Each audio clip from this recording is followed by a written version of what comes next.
What is up, boys and girls, and welcome back. It's AppleByte like always, and we're going over the new Smite patch notes, patch 5.4.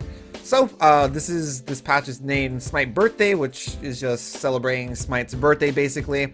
And, yeah, let's get on with it. So, the first thing we have are new god skins, and there's some pretty damn good ones. So, we have Zenko Ratatasker, which is the last of the three they're like evolutions, right? For those Pokemon fans out there.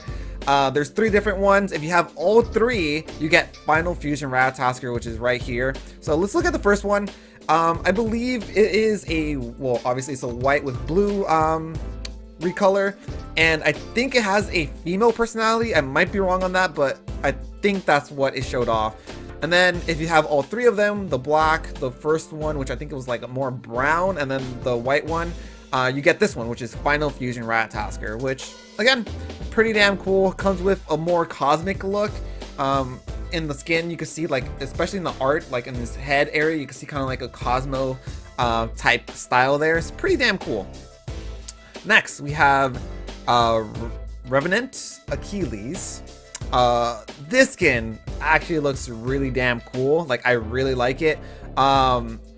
It's again the typical black and purple, which I wish they would kind of shy away from, but at the same time it's not overly black or purple, since he does have an armored and an unarmored stance. So when he's armored, he's a lot more clothed, he looks a lot more purple and black, but without his shirt, he actually looks really damn cool. I like the little crystal they put like where his heart should be, basically, and just the look of the skin looks really damn dope. I really like it.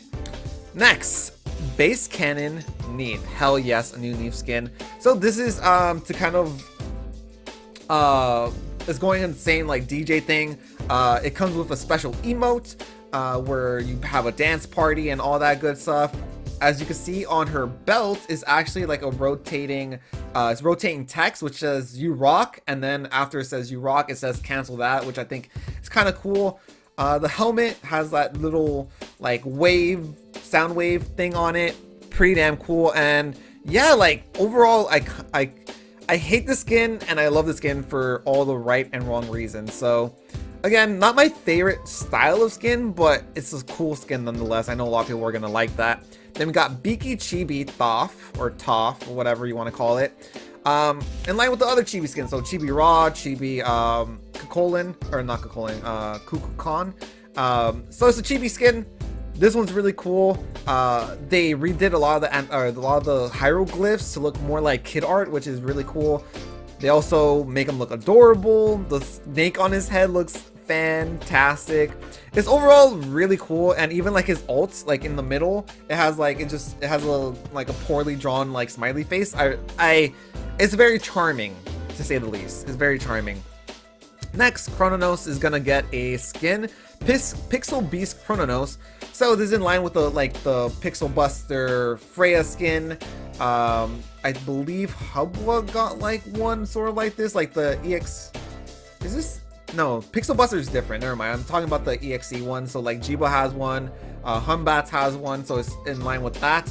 The coolest thing about this skin, aside from the cool effects, because the colors on him I think change depending on the stance you are. So he has the power, he has the pen, he has the slow, and he has the lifesteal. So depending on what stance you're in, it's gonna change the color. But his ult also turns the enemies into like kind of like these kind of, I guess, Minecraft-esque pigs, which I think is pretty charming and cool. So yeah, there's that skin. And then last but not least is I have no idea how to pronounce that, like Sylvan Sentient Huyi, kind of like Geb's, what is it called, druid skin, right? So he looks more earthy. He's covered in earth. This one has a special emote as well, where he turns into a bush and you can walk around being a bush if you're into that. I think it's kind of funny, especially since I know Fortnite is pretty big right now, and I know there's an item that lets you do that. So I think it's kind of like a small nod to it. So I personally enjoy it. This skin looks cool. I'll definitely be picking this one up, especially since I'm a big Hui fan. So I'm not sure how these skins break out. All I know is that the base cannon Neef and the Revenant Achilles are going to be in a bundle, which is the birthday bundle, which is right down here. Birthday bundle is 900 gems. If you get on the first day, you get 25% off. It includes Bass Cannon Neef, Revenant Achilles, an Enigma chest, EDM music theme, Smite birthday loadings frame, and then a birthday present. I have no idea what that is, but yeah, so that's pretty cool. I think that's pretty cheap, and especially for everything you're getting. And the skins, again, like I said, they're really, really cool. Achilles is getting achievements, big deal. Miscellaneous, these are like really small details. You can read them. You can pause the screen right now if you want. I'm going to skip over them. I'm going to go straight into balance, item balance. So, Blink getting nerfed. Cooldown on it is going up by 20 seconds. It's just too good right now. It's just too good. Chalice of the Oracles, again, being used and abused almost, where a lot of mages are just putting those wards in the, just to get vision on enemies and then try to hitting them from behind the wall. It's very annoying. All they're doing is increasing the price of it from 300 to 400, 100 gold difference. But, you know, it might incentivize you to pick up a different item, like maybe a tier 1 or something else instead of it. I don't see that really fixing the problem, the increasing gold, but we'll see how that works out. Gauntlet of Thieves. Now they changed the passive, so now every time you get a kill or assist, you get 5 stacks on Gauntlet of Thieves, which allows you to stack a little bit faster. It used to be 3 stacks per kill or assist, so again, just letting you stack faster, letting you get that Gauntlet of Thieves online a lot quicker. They're nerfing Stone of Gaia and Emerald Talisman, which is the tier 2, increasing the price of the tier 2 by 200 gold, and instead of 0.25% of your HP restored, you're getting 0.2%. And then Stone of Gaia, again, increasing it from 2100 to 2250. And instead of it being 0.4 of your HP from your passive, is decreasing to 0.3%. So it's a small nerf on the effect, but it's a lot more expensive, and it's because people are rushing Stone of Gaia as their first item to give them that tankiness and all that good stuff, and it's really annoying to kind of fight off because they become so tanky. So then it just becomes kind of like this stagnant nature where if both of them have Stone of, or if both people have Stone of Gaia, there's not really any conflict and there's no consequence. It's really hard to get ahead. So they're trying to negate that. Heartseeker, doing too much damage is getting nerfed. Instead of it, when you stack it, getting 100% of your physical power, now it's scaling down to 80% of your physical power. So that's getting a nerf. Rod to Hootie. I don't know, it's a small thing. Fix an issue where the bonus scaling would not apply on passive abilities. Whatever that means, I honestly don't know. Doomorb. Doomorb is kind of like this intermediate item, right? It's only a tier 2 technically. So to incentivize maybe getting that instead of a tier 3 and getting that extra power early, they're increasing the power on it. So instead of 60 power, you're now getting 70 power from it. Soul Reaver. They're decreasing the cost of it, so it's a little easier to buy, only 100 gold, and they're upping the damage on it from 120 to 130 magical power gained from buying the item. So it allows you to not only maybe prioritize it over getting something else since it's a little bit cheaper now, but it also gives you that extra power, which again, it kind of goes with the item. If you're building Soul Reaver, you're probably going to burst damage, which again will allow you to the extra power is going to help you concentrate on being a burst god if you're going that route. Enchanted Ring, which is a tier 2, it's getting a magical power increase. So if it's getting instead of 30 power, it's not going to give you 45, which is obviously a buff. Most of that has to do with they built all these items for magical auto attack gods, but things like telekines that gave you your basic attacks more power off your magical power, you still didn't have enough magical power to really back that up, so you would still end up getting traditional mage items. So just upping the magical power that you get from these items, you're basically gonna be doing a lot more. And Shaman's Ring. Shaman's Ring increased the cost by 100, but also increased the magical power from 80 to 100. So again, making sure you have that magical power. So if you buy or if you're going that route and get Telekines, your passive is going to work a lot better. Decreasing the cost of Telekines. So there's a buff from 2800 to 2700. And then obviously increase the passive bonus damage from 10 plus 5% to 10 plus 8% of your magical power. So again, you're going to have more magical power. Now Telekines Ring is going to scale even better with your magical power, allowing you to hit harder with your basic attacks. So I see people like Freya, people like Kronos maybe making a comeback after this patch, because it's really good. So that's it for items. Now we're going to god changes. Now, thank damn Lord, Achilles is actually getting a nerf. So Achilles, his damage scaled went from 100 to 340. Now it's going from 80 to 300. So that's a 40 damage loss long term and a 20 damage loss or physical damage loss early. So early game, it won't impact your early game too much, but late game you're losing 40, which is a pretty significant amount. And then aside from that, your stun duration is just going to be 1 second all ranks instead of starting at 1.1 and scaling all the way up to 1.5, which again lets you play around him a little bit more, a little easier. Combat dodge, increase the cooldown from 10 seconds to 12, so nerf. Good job. Aokwang also getting it's more like a bug fix.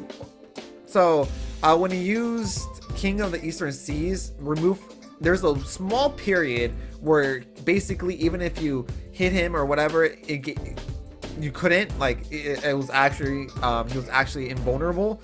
So remove that brief window. So making him targetable when doing that. All right, cool. Apollo's getting a buff, increasing the base damage on So Beautiful. So that's his clearing ability. It's going from 70 to 250 to 90 to 80 to 320. So that's a 30 power increase, which is fantastic, or damage increase, which will allow him to lane better and do all that sorts of stuff. Kronos is getting his basic attack power increase from 35 to 40, which means his basic attacks are going to hit harder, and that's actually a good amount. 35 to 40, that's a really good amount. So his basics are really going to be hurting. And then Time Lord, they're increasing the magical power per stack from 3 to 5. So it allows you to build that up a little bit quicker, because Kronos, the longer the match goes, the stronger he gets. But again, it's kind of hard to get to that late game, so they're trying to make his early to mid game, or his early and mid game, a lot more impactful by increasing the stacks you get. Fafnir is getting a little love as well, so they're increasing the stun from his curse strength, which is his hammer throw. Instead of being 1 second at all rank, now it's scaling from 1 second all the way to 1.4 seconds at max rank. And then Kuros, they're actually nerfing this one, so this one's more of a change. So it's like a buff here and a nerf here. Increasing the self-healing from 50 to 150 to 50 to 130, so that's 20 decrease at full rank. And then the scaling is also going down from 40% to 30% of your magical power. So Course got Course? I don't know, it sounds weird. That got nerfed, and then your hammer throw got buffed. Hubwa, they need to nerf him a little bit more than just this, but this is a start. Water Spout, decreasing the magical power scaling from 85 to 75, because he's able to poke really well. And then if he combos Water Spout into his hand water cannon, his one, that's you're basically dead. So scaling that down, since this is initiation, will give you a little bit of a better chance of living, not much. And then increasing his Atlas of Yellow River, which is his carpet that he puts out, that, immune to slows and all that stuff, and increase movement speed. Increasing it from 10 seconds to 12 seconds at all ranks. Fantastic. Kumba getting a buff. I love me some Kumba. Throwback is getting a decreased cooldown from 15 seconds to 13 seconds, which is fantastic.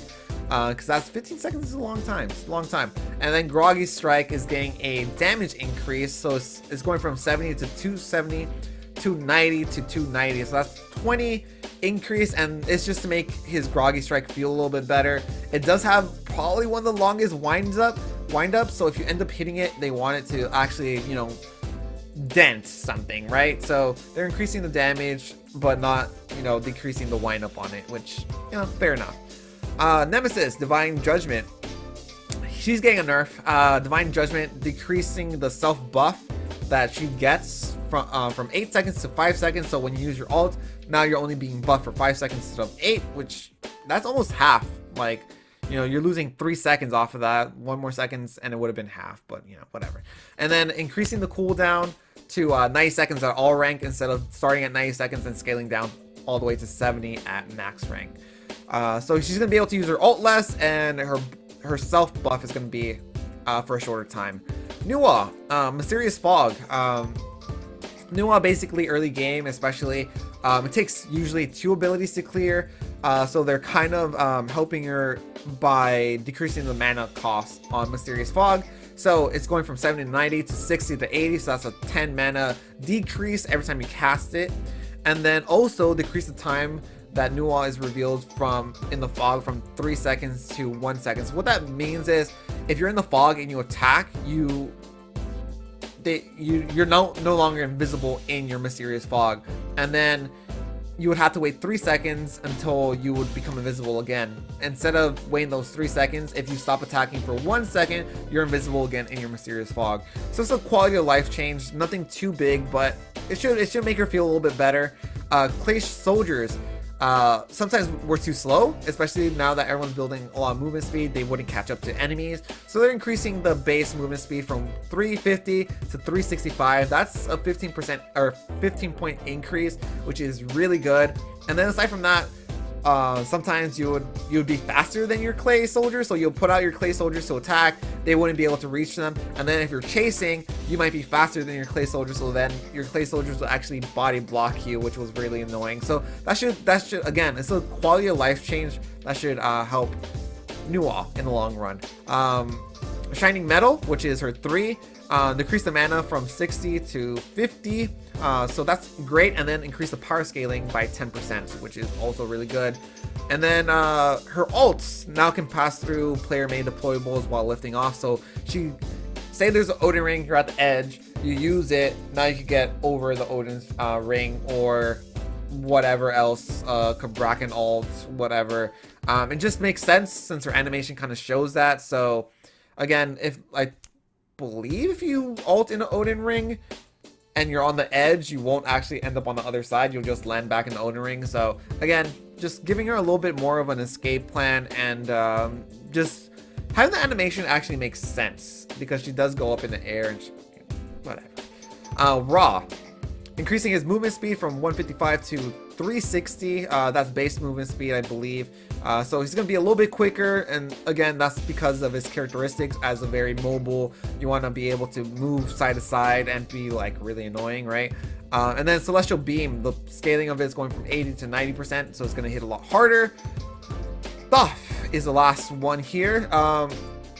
He's getting a nerf, so Dead Reckoning, which is his passive, will basically give you 20 pen at max stacks, which was 4, so 5 per stack. Now they're decreasing it to 15, so it's 5 pen every stack and a 3 stack max. So you're losing 5 pen off his passive, because 20 pen off just his passive is really, really good, especially early game. So, and then Glitz of Pain, anything, your abilities or auto attacks going through Glyph of Pain used to scale up 10%, but now it's scaling back to 5%. So it's gonna hit, when you hit through that Glyph of Pain, your abilities and auto attacks won't hit as hard, basically. And that's it. That's the whole patch. I hope you guys enjoyed, and if you did, make sure to hit that like button down below, subscribe, and in the comments down below, let me know what you think of this patch. Who needs a nerf? Who needs a buff? What do you think they missed on this patch? And do you think all the moves they did were good enough, or maybe something was way too over the top? Maybe they nerfed someone really bad or something like that. Let me know all that down in the comments below. Anyways, thanks so very much for watching. Hope you're having a fantastic day. I'll see you on the next one. Later, guys.